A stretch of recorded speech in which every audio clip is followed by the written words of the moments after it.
Madam, Sanjeev सध्या डिप्रेशनमध्ये आणि त्याच्या हक्काचं रक्षण व्हावं असं मला वाटतं आणि ही जबाबदारी तुझी आहे. तुम्ही आहात ना. हो, कायदेशीर बाजू सांभाळायला मी आहेच ना. पण मॅडम, विरोधक जरा जास्तच कुटील आहेत. त्यांनी सुचित्रा डे नावाच्या एका बाईला संजीवच्या आयुष्यात पेरले.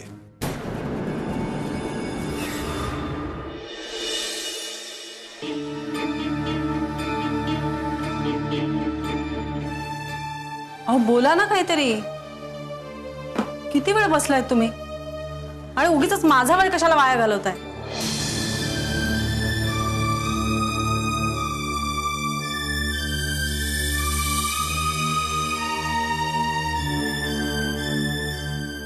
कसं बोलावं काही सुचतच नाहीये मला. जे काय ते पटकन बोला प्लीज. माझे पेशंट संपले ना तर मी केबिन मधून हाकलून देईन तुम्हाला. मी अनिता देशमुख, ॲडव्होकेट ब्रह्मेंची बायको. हो बोला, काय काम काढलंय? तुमच्याशी थोडं महत्वाचं बोलायचं होतं. बोला ना. मग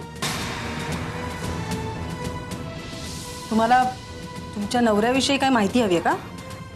हो. मग विचारा ना. त्याच्याविषयी खडा न खडा माहिती आहे मला. मी असं ऐकलंय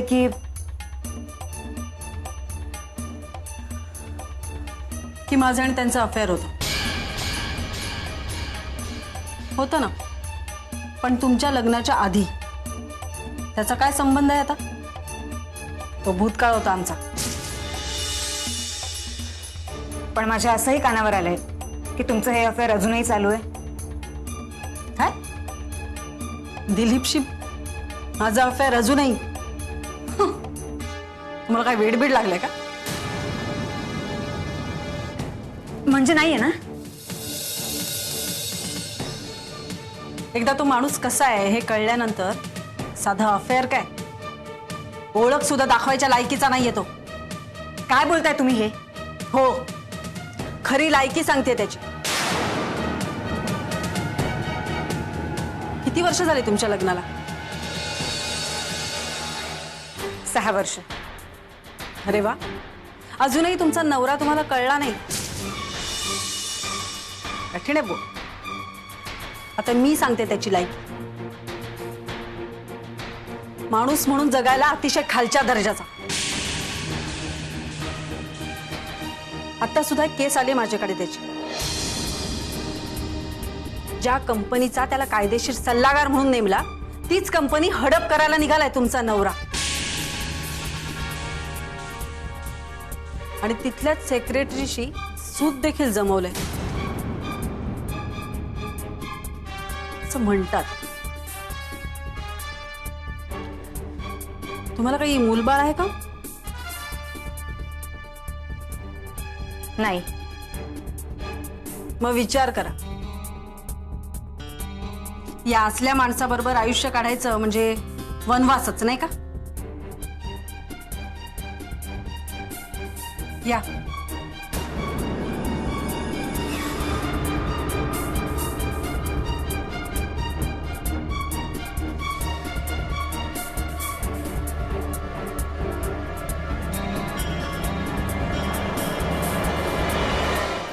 आता सुरू झालंय ना सगळं?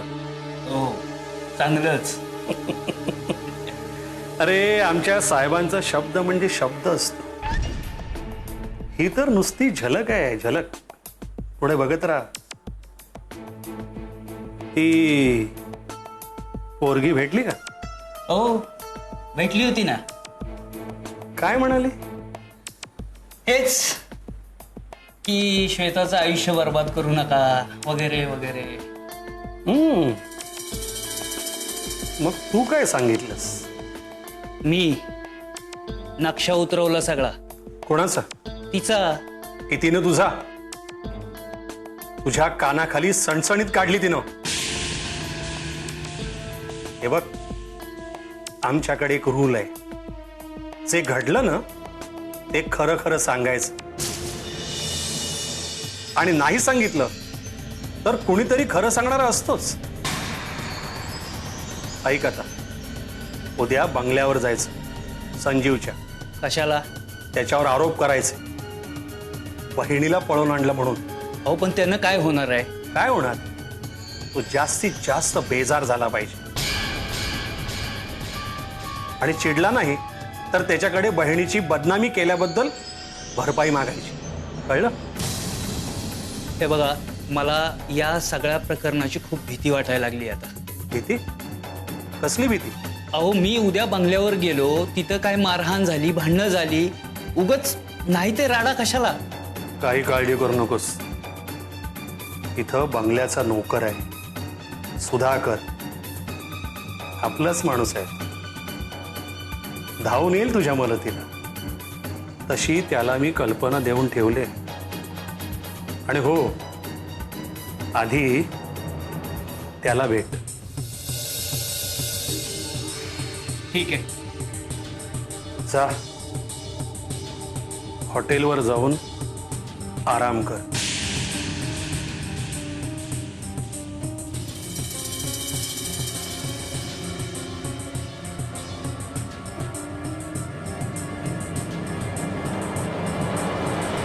सुख पाहता लोचनी. संजू, संजू, ए संजू परब, अरे बाहेर ये. आवाज खाली. माझी बहीण कुठे आहे? कुठे आहे माझी बहीण? किती वेळा सांगितलं तुला, तुझ्या बहिणीचा आणि माझा काही एक संबंध नाही. मग त्या दिवशी फोनवर काय सांगितलं की ती इथं आहे म्हणून? पण त्याच्यासोबत हेही सांगितलं की तिला इथून मी हाकलून लावलीये म्हणून. आणि आता ऐक, तुझ्या बहिणीचा पत्ता तुला सांगतो. तुझी बहीण त्या हिना वडावालाच्या इथे जाऊन थांबलीये. अच्छा, म्हणजे या सगळ्या गोष्टी ही हिना पण तुला सामील आहे तर हे चांगलं आहे. तू माझ्या बहिणीला पळवून आणायचं आणि तुझ्यावर संशय येऊ नये म्हणून त्या हिनाच्या घरी ठेवायचं. चांगलं आहे. हे बघ, माझा आणि त्या हिनाचा काही एक संबंध नाहीये. संबंध नाही कसा? अरे तुमचा तर रक्ताचा संबंध आहे. आ? तोंड सांभाळून बोल. सगळ्या जगाला माहिती ही गोष्ट, आणि म्हणूनच माझा या लग्नाला विरोध आहे. तुमच्या बापाने काय प्रताप केले होते माहिती आहे ना? मग तुम्ही काय वेगळे दिवे लावणार आहात? आता जर थांबला नाहीस ना तर इथेच इथेच थोबाड रंगवेन. गुमान जायचं, आपल्या बहिणीला शोधायचं. जर तिनं ऐकलं नाही तर तिच्या मुस्काटात लावायची. ते राहिलं बाजूला, इथं येऊन प्रवचन झाडतंय. वचन तर देणारच. प्रवचन मी तुलाच देणार, कारण तुझ्यामुळं आमची बदनामी झालीये. तुझ्यामुळं आम्ही अख्ख्या गावात कुणाला तोंड दाखवायच्या लायकीचे राहिलो नाही. त्यामुळं प्रवचन हे तुलाच देणार मी. हे जा रे आता, चल. असं नाही जाणार. या सगळ्या बदनामीची किंमत वसूल केल्याशिवाय असाच नाही जाणार. हा, म्हणजे या बदनामीची किंमत पाहिजे मला. अच्छा, हं. म्हणजे आता तू आणि तुझी बहीण माझ्याबरोबर एक बिझनेस डील स्ट्राईक करणार आहात. गुड. जा जा, तुझ्या बहिणीला घेऊन ये. माझी अर्धी मालमत्ता तुझ्या बहिणीच्या नावे करतो. जा जा रे मित्रा, जा.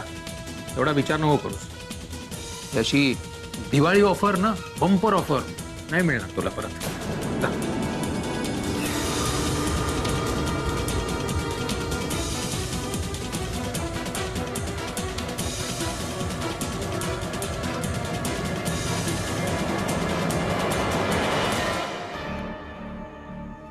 म्हात्रे साहेबांनी हा ड्राफ्ट तयार करून दिलाय. नीट वाचा आणि काही चेंजेस नसतील तर सह्या करून टाका. ते मी माझ्यासोबत ठेवतो. घरी जाऊन शांतपणे वाचतो आणि जर काही सूचना असतील तर सांगतो तुम्हाला. अहो 3च तर पानं आहेत. पटकन वाचा आणि चटकन सह्या करून टाका. आहे काय नाही काय? उद्या आपल्याला दावा दाखल करायचा आहे. तुमच्यासाठी नाही, माझ्यासाठी प्रॉब्लेम होईल. उद्या ट्रस्ट संदर्भात जर काही प्रश्न निर्माण झाला ना, तर तिथं मला तोंड द्यावं लागेल, तुम्हाला नाही. ठीक आहे, संध्याकाळपर्यंत किंवा उद्या सकाळपर्यंत मला पेपर द्या, तर मी म्हात्रे साहेबांना भेटू शकतो. आणि ते 11 वाजता कोर्टात गेले तर मात्र उद्याचा दिवसही वाया जाणार. ठीक आहे, देतो. अहो घाबरताय का एवढे? खरं सांगू, तुमच्या साहेबांचा म्हणजे विक्रमरावांचा काही भरवसा नाही. कधी धोबी पछाड्या देतील काही सांगता येत नाही. ती रास्त आहे तुमची. आजवर साहेबांनी कित्येकांना थप्पीला लावलंय. मी तुम्हाला साहेबांविषयी सगळं काही सांगितलंय आणि तुम्ही माहिती काढली असणारच. हा, हो काढली आहे ना, म्हणूनच तर भीती वाटते ना. तुम्हाला मी एक गोष्ट स्पष्ट करतो, आजवर साहेबांनी कुठल्याच पार्टनरला धोका दिलेला नाही. तुमच्याशी साहेबांनी MOU केला म्हणजे तुम्हाला आपलं पार्टनर मानलं. आजवर साहेबांनी त्याच माणसाला धोका दिलाय ज्यांनी त्यांच्या विरुद्ध कारस्थानं रचली. तुम्ही खाल्ल्याला अन्न जागणारच ना. मग तुम्ही मार्केटमधून माहिती काढा आणि काय ते मत बनवा. साधारण किती दिवस लागतील हो तुम्हाला? मला 2-3 दिवस पुरेसे आहेत. ठीक आहे, पण दंडवटे साहेब एक सल्ला देतो, या गोष्टी आधी करायच्या असतात. झाली चूक, भावनेच्या भरात काही चुका होतात. पण अजूनही वेळ नाही गेली. 2-3 दिवस म्हणजे फार वेळ नाही. जशी तुमची इच्छा. सुख पाहता लोचनी. वाटलं नव्हतं एवढ्या पटकन पुन्हा भेटशील म्हणून. मलाही तुझं तोंड बघायची इच्छा नाही, पण नाईलाज आहे. हे तुलाही पर्सनल कन्सल्टंटची गरज पडली की काय? कसं आहे माहितीये, जगबुडी झाली आणि जगात आपण दोघीच उरलो ना तरी मी तुझ्याशी संबंध नाही ठेवणार.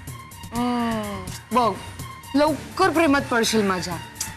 मी आहे ना खूप पटकन आवडून जाते ग सगळ्यांना.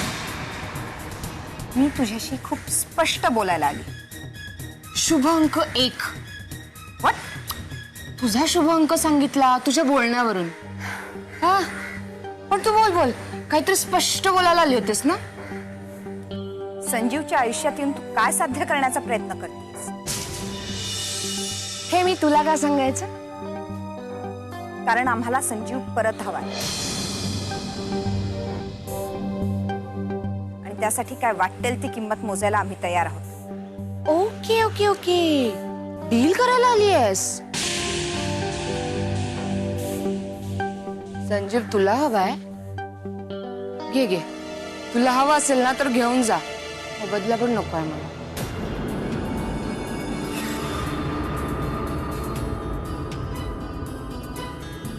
मी तुझ्यावर जाम खुश आहे. Good job, but I am serious. हा, हे बघ, तुझ्यामुळे श्वेताचं आयुष्य बर्बाद होतंय. आणि तू श्वेताला बर्बाद करायला निघाली होतीस त्याचं काय ग? हा, माझी चूक माझ्या लक्षात आली आणि आता मी ती सुधारते. मला वाटतं तूही आता वेळीच बाजूला व्हा. आता माझं ऐक. हा, सगळ्यात पहिली महत्वाची गोष्ट, संजीवचे आणि माझे कुठल्याही प्रकारचे संबंध नाहीयेत. दुसरी महत्वाची गोष्ट, संजीव माझा फक्त एक चांगला मित्र आहे आणि जोपर्यंत तो या डिप्रेशन मधून बाहेर येत नाही ना, मी इथून कुठेही जाणार नाही. आणि एक गोष्ट ऐक, मी संजीवच्या आयुष्यात राहायचं की नाही हा त्याचा आणि माझा वैयक्तिक प्रश्न आहे. कळलं? ओके, मीन्स तू त्याच्या आयुष्यातून जाणार नाहीयेस तर. हे बघ, तुला काय अर्थ काढायचा ना ती तुझी जबाबदारी आहे. आणि तुला जर खरंच त्या श्वेताची एवढी कळकळ आहे ना, तर मला गॅरंटी आहे तू संजीवला कन्व्हिन्स करशील आणि तिला पुन्हा त्याच्या आयुष्यात घेऊन येशील. आणि मला ना हा खेळ बघायला खूप आवडेल.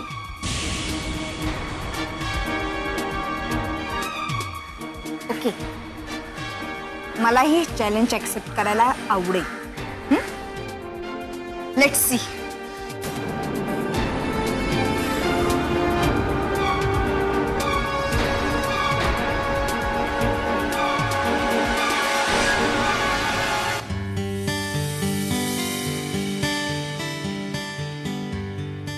मला तुम्हाला अजिबात भेटायची इच्छा नसताना तुम्ही मला का बरं भेटायला बोलवलं?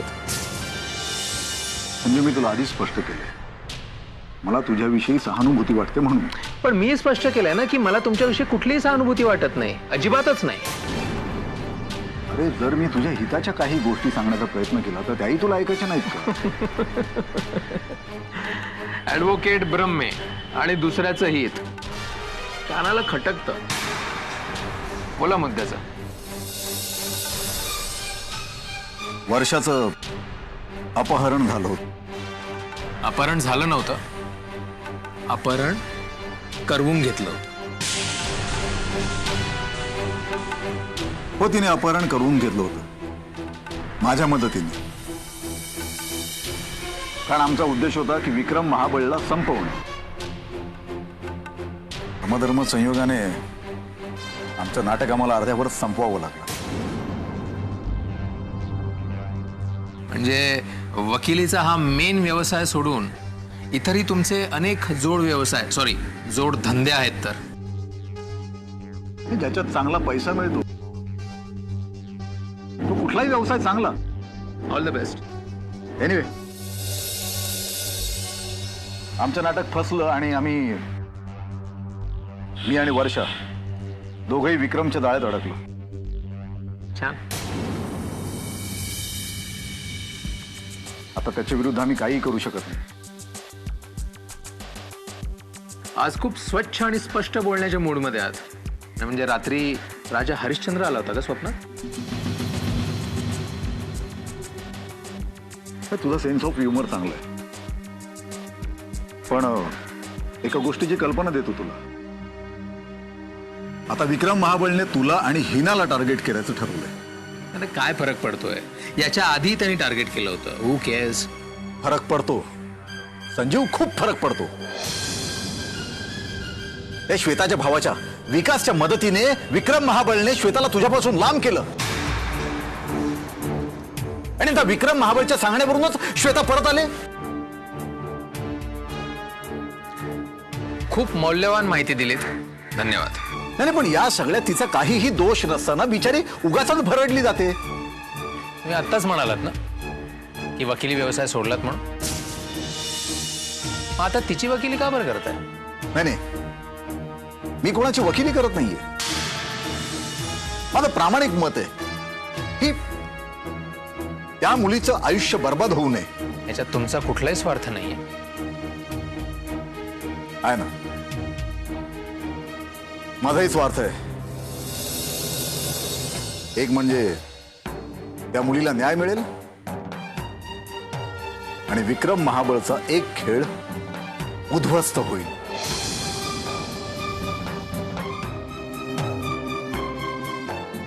तू विक्रमच्या विरोधात उभं राहायचं आणि श्वेता आल्यानंतर तू विक्रमच्या विरोधात ताकदीने उभा राहशील. खात्री आहे माझी. हुशार असल्याची अजून एक साक्ष दिलीत. ही लढाई लढायला तुम्ही सक्षम नाही आहात म्हणून ही जबाबदारी माझ्यावर टाकू पाहता. विचार करेन, सगळ्या गोष्टीचा नक्की विचार करेन. येतो.